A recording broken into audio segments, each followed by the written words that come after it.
This call is being recorded. All right, bro. I'm recording this conversation. Please don't hesitate to interrupt if you have any questions whatsoever. Right off the bat, I was happy to see that you're Team Gemini. That's super awesome. And Yeah. on top of that, you were born in 97, so you're a part of the new generation. There's definitely layers to this reading I would love to break down because, oh, yeah, bro, your chart is legit. Whenever I see the moon sign in the last four zodiac signs, it tells me a lot about the nature of your soul. And the last four zodiac signs are the collective zodiac signs pertaining to everything, hence the God signs. And then you have the first four, which are the individuals. I like to call them the baby signs. And then you have the next four: Leo, Virgo, Libra, Scorpio, which are the social signs. I like to call them the superhuman signs. So you actually have a bit of everything. You have a social personality with the Scorpio rising, um, which is wild because I have a Taurus rising opposite yours. So I'm gonna reference what that's like. But you have a social Okay. person. Yeah, it's a good look too. Your Scorpio rising means you're the pure king Joel, and the ruler of your chart is in Sagittarius, which you already have an alien construct because you have Pluto and the moon both in Sag. So you're a vessel of Hades, but in the realm of the gods, or Sagittarius. Gods also speaking of maybe a more conceptual, metaphysical, metaphorical sense where we don't look at things as literally as much as we do conceptually. Hence, with your moon and Sag, you feel the big picture, higher meaning of everything. I'm going to explain why that is completely badass as a Gemini, because you're actually the completed version of Gemini. Classic example of this is Lauryn Hill and President Trump, right? So the reason why this is very important is I'm going to share an article with you about alien constructs, and you have Pluto on your moon. Pluto vessel aliens can sense negativity, discovers other secrets, reflect power back to others so they can own it. But in Sagittarius, it's different than just feeling shade. Your soul gives you inner vision to basically see the higher meaning of a situation. And then you're a Gemini, so you can just tell it to their face and they get super triggered because it's like, you thought you can gaslight me? But it's like, nope. Mm-hmm. No, it's very lit. It's very lit. I'm gonna break this down because like you have your sun right opposite Pluto. So this is like DJ Academics. This is like Chris Brown. This is like uh Candace Owens. What you'll notice is Aries, Taurus, Geminis, anyone that has any zodiac sign that has Sun conjunct or opposite Pluto, which is a major feature of your chart and very layered. Okay, we're gonna get into how on point you are. Every time I do charts with people who have Virgo, y'all stay on point. I don't understand. In 97, y'all are very interesting year too. So your chart is ruled by Pluto. Pluto is directly opposite your sun, which rules the eighth house. Like you're very scorpionic, right? You're the vessel of Pluto. And I'm actually a vessel of Saturn. So I'm a vessel alien myself. But you have a social personality as a Scorpio rising. You have a collective ascended soul, and you have the individual angelic enlightened spirit. So you're a collective individual with a pure social personality as a pure king. The Scorpio rising is complex, and you psychoanalyze people to filth because you have such a pure personality. This is even deeper when your sun is in the eighth in Gemini, because this is kind of like Death Angel stuff, because you're constantly real. First of all, it's impossible to lie to you. It's literally impossible. Even if you didn't have any details, like you'll just see that they're lying. It's like it's ridiculous. And once again, I wanted to give you flowers. You're part of the new generation, bro. 97, that's Pluto Sag, and then Saturn Aries. Y'all are literally responsible for bringing in the brand new age. I'm Uranus and excited. it's so dope, dude. Like when I realized this, I fell back. I was like, "Oh my gosh, y'all are the chosen ones!" Like, and especially y'all are the leaders of the new school. So I did a little research, and the new gener. So we're a part of Pluto Scorpio. I was born in 1990, and we're literally like the tail end of the old generation. Like we're part of the new gen, but we're kind of the end of the old because Pluto Sag 97, 96, and late 95, y'all are the first Pluto sign in a collective sign, right? Sagittarius is the first of the god signs. So the Mhm. last time we had that was the 1700s. And the people around then who awakened the collectives during the revolutions were like in their 20s and 30s. They were Pluto Scorpios and Pluto Sagittarius. And we're back right at the end of the world doing it again. And the reason why this is important is this is what led to the French Revolution. This is what led to the American Revolution, and what y'all do is you awaken the entire collective to higher themes that shift humanity into the next age. It's just y'all doing this. They're going to do this at the highest level.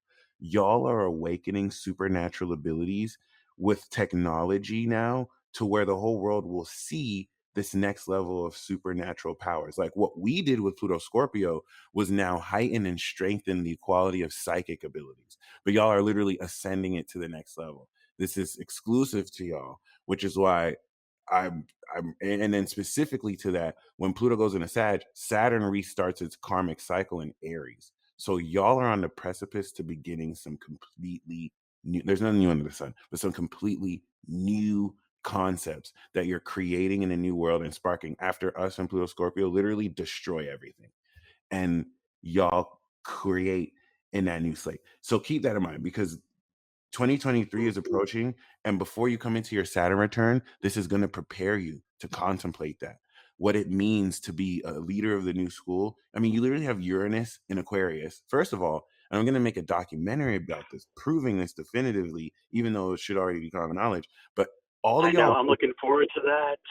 oh, yeah, shoot, if you don't mind, I'm gonna have to reach out to you so I can put you in that interview because Of I course. need, yeah, I'd be completely honored because all of y'all born 97 and I believe like late 96 with 29 degrees, Neptune Capricorn are the most powerfully psychic people alive. Like y'all have the most powerful intuitions ever. And Pluto right now is awakening at 28 degrees. It's going to go into Aquarius over next year. And like with Uranus and Aquarius, y'all can channel higher frequency beings. I mean, you're an ascended angel. You're a royal ascended angel. I mean, your sun is like 8 degrees away from the Archangel Michael star. And then your moon is in the sign of Archangel Uriel. So, like, you know what I'm saying? You're connected deep with the fam. And the So reason what why does that mean, like what Archangel Ariel? Okay, great question. So there's four archangel stars, right? And they all represent the cardinal directions. There's one in Leo and there's one in Pisces. So I've met somebody else who has a connection to two of them too. And his whole life, before he knew that it was in his chart, he like I know someone who was a Leo rising with a Pisces sun. And so he had placements right on Archangel Raphael and also Archangel Gabriel. And the way that played out for him was his favorite Ninja Turtle was Raphael, and when he played Castlevania, he played as Gabriel. All right, he was very drawn to those. So what it means is you're a soul vessel for Uriel. You have him. You can channel and tap into that essence and represent that essence from within, and then standard for most Geminis, because all of our suns are in that region, our spirits are charged with that energy, right? um it's as simple as saying not only can you call on my Archangel Michael, but you can actually harness his powers too as an angel yourself. I know someone whose moon is exactly on that degree, and his name is Michael. He's actually Archangel Michael. You know what I'm saying? So there's so many different like combinations with this, but the most important thing about that is y'all are going to give form to what that means, because Mm. this is breaking the ground between theoretical observation versus really living this. And so let's actually synthesize this. You as an eighth house Gemini sun deal with other people as an ascended angel to completely transform their minds, because you are an agent of transformation. So you can literally real time within moments see how people be lying, especially to themselves, because of this extreme awareness that shows you the vibration of how honest what people are saying.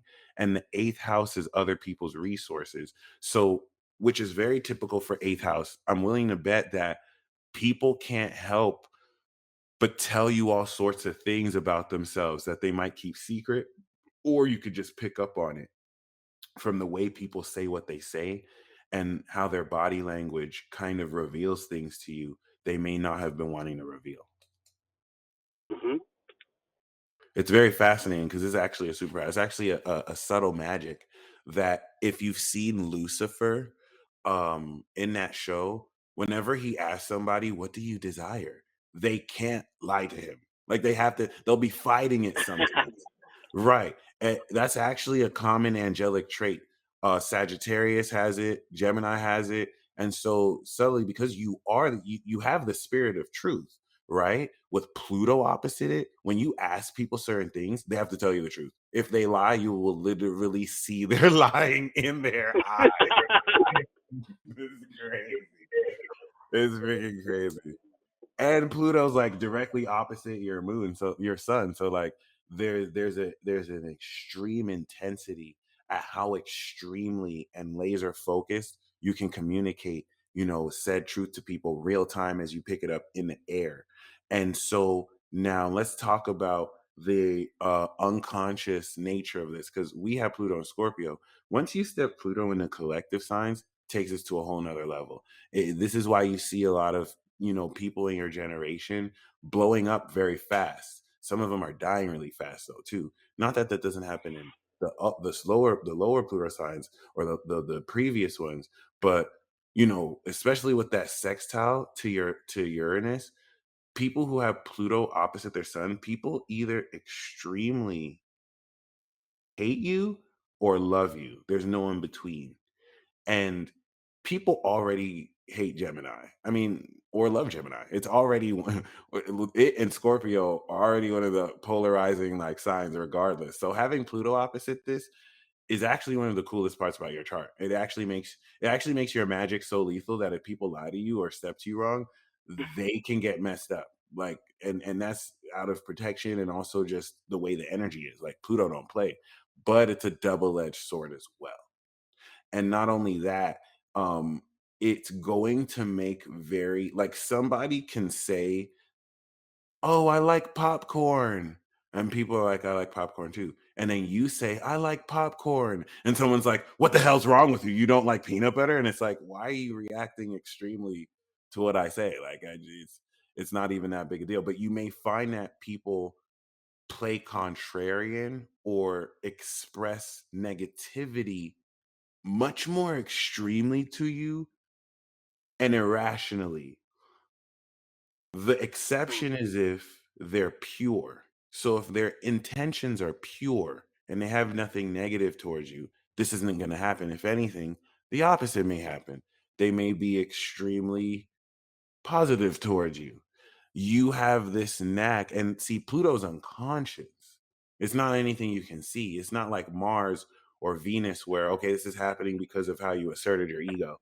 Pluto is unconscious. So this is going to have you see real time opposite you and other people how prejudiced people are to your ideas, what unconscious philosophies or beliefs people raise in opposition to what you say.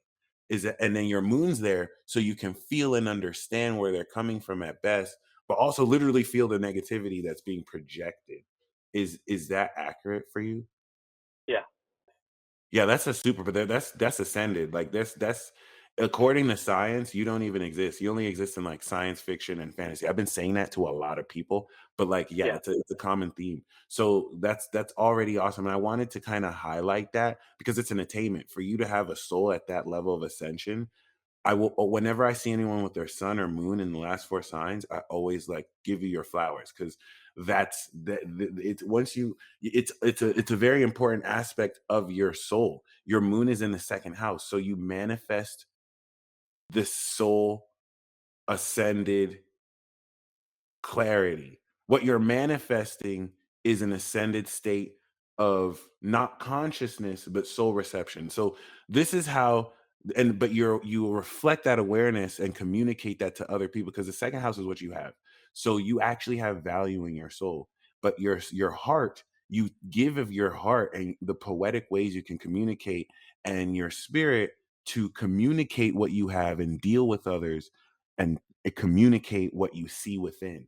So this is how you can open up investment channels and take what you have and invest in people who can communicate and shed that idea or people who can share that with you. The reason why I want to say that is I'm a Taurus rising. So this is how I experience it. I'm an individual personality, whereas Scorpio is a social personality. So as a Taurus rising, my 2nd house is Gemini, and my sun is there, obviously. So 2nd house is how you manifest, right? So the way I manifest, right? What I manifest is enlightenment, an enlightened state of consciousness fixed. And the way this works is mutable signs are like change, right? So there's like a function with which you can actually change your consciousness in the 8th too and activate your spirit, which is like taking NZT. So I'm manifesting this enlightenment, right? At its basic level. 2nd house is how you make money. So you paid me so that I can talk to you one on one because Gemini is still also individual. And this is me literally just manifesting communication. You have literally the ascended level of this. So as a social personality, right? Your 2nd house is collective. So you have a much wider income potential because now you're not just manifesting enlightenment, you're manifesting ascension. You're manifesting an awakened an ascended state of your soul that allows you to heighten your understanding of the entire situation to the next level. It's something you actively are manifesting and you recently unlocked with the South Nodal transit. That ascended aspect of your soul now changes the nature of your spirit so that you can see much clearer what's happening with other people. Everything you're aware of really focuses this enlightenment that you bring to and for your dealings with other people. And your sun trining Uranus has you claircognizantly without having to have the details, just know the hidden knowledge of a situation. So, and this can work out to where you can just know what somebody was thinking in the way you communicate to them.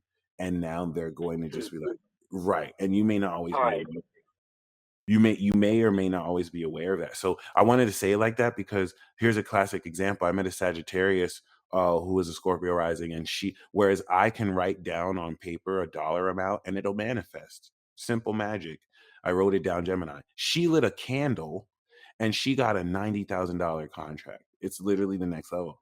And whereas, bro, when she told me that, I was tight. I was like, oh my gosh, how come Sagittarius? But that was on her sun though. Mine's on my moon. So what's the difference there? Right. Okay. Really good question. So I was literally about to say that.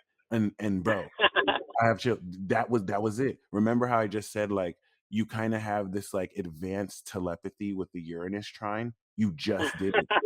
You just did it to me. So like the cosmic telepathy Aquarius is advanced because you're ahead of the time, right? So you literally just spoke to what I was about to tell you.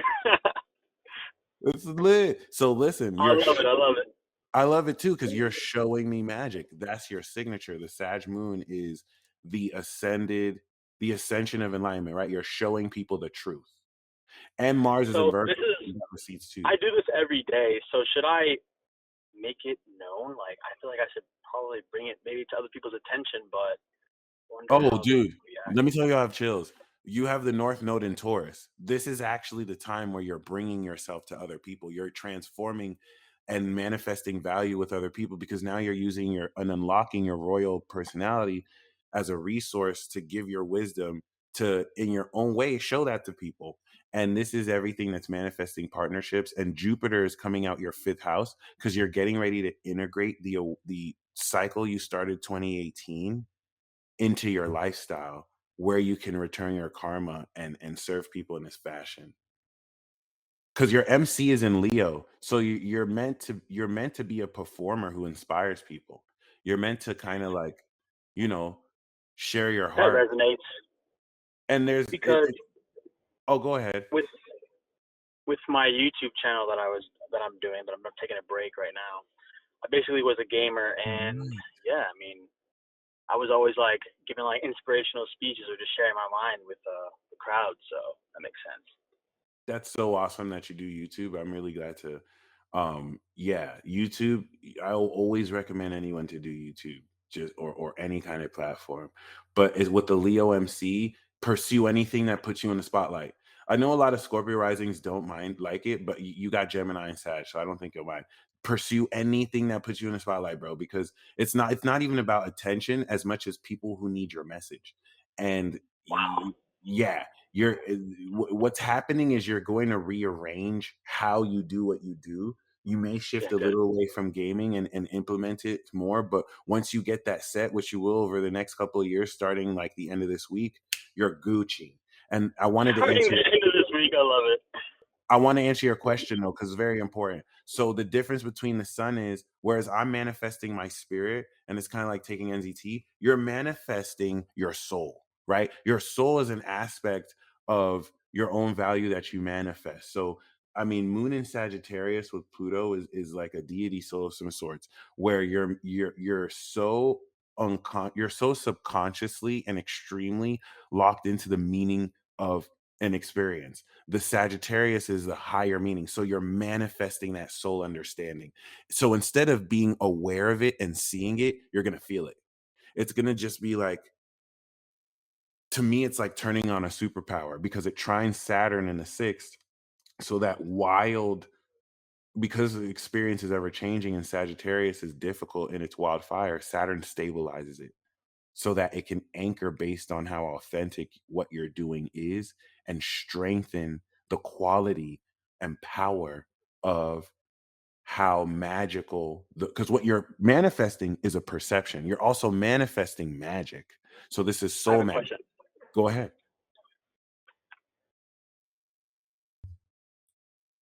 You said my Hello. north node is in Mercury. Your north, okay, so get this. Your north node is on Mars I in mean, Virgo. north node is in Taurus. I'm sorry. No, it's Oh, actually, okay. oh yeah, yeah. The north node is transiting Taurus though. The transit north node. Oh, okay. I got you. I got you. I got you. Yeah. and Okay. you have and you have Uranus in the seventh. So Mercury in Taurus is how your body language can, and your brain can analyze body language from other people, and it squares Uranus. So that's a part of that like telepathic thing we spoke on. But once again, like whereas you'll see the sun, it's more of a receptive understanding. Now this squares Mars, so it gives you some intuitive ultra instinct like vibes. Square Venus, where your Venus is going to love to communicate, but Mars is going to love to analyze while you're communicating. And the thing with Mars is it aligns you with the direction you're meant to go in. Sometimes that's going to clash with how you feel. Sometimes you're going to feel like, I don't think it's worth it. But And that's Mars okay. is right. Mars is like, we got to do it though. We got to do it though. Yeah. And this actually blends together so masterfully that you can see every end of the situation and what will happen. I wish there was a better way I could explain it, but tied to the 11th, your destiny is to kind of be a part of a team of some sort. It's kind of like being a part of a basketball team. You have Yes. such divine talents, right? And that the way you strategically take action and analyze what you do takes Hmm. the understanding of your foresight and allows you to kind of have eyes at the back of your head. And the trine to Neptune is something that as you kind of lean into more, I mean, your body can have you catch a football thrown at you that you was in your blind spot, like crazy freaky stuff like that. But also practically organize how you connect with other people.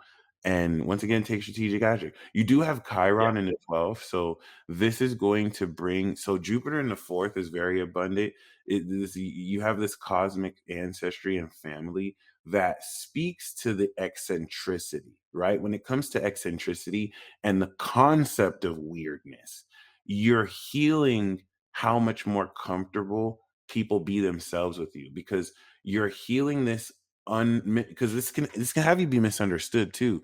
You're Oh yeah. healing this unconscious sense of how people behave in relationships with you. You're going to notice their blind spots that their ego may blind them to.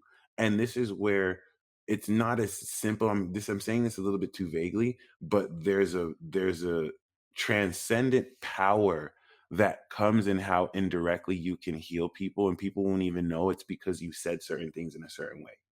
It's very subtle. It's opposite Saturn, so this is healing in you and others, like a psychological nature of their behavior that will help straighten how, because Saturn in 6 means you actually have a disciplined behavior. You might be impatient with yourself, but you once you come into your 30s, you're gonna really establish a very disciplined lifestyle on your terms based on what you want, even if it's not the most traditional. But yeah, Jupiter in the fourth, right, with Uranus could mean like a digital home, luck with cryptocurrency. This also may favor like programmed world or programming. There's really nothing you can't do. But other than that, thank you so much for calling in. I'm gonna send you this recording and attach it with the article and a discount code for should you ever book again. Yeah. It was a Thank you. great honor to touch base with you too. And yeah, feel free to keep in touch. Okay. And thanks for your patience. You're welcome. All right, brother. You stay blessed. You're gonna get an email from WeTransfer. Perfect. All right, cool beans. Peace out. Peace.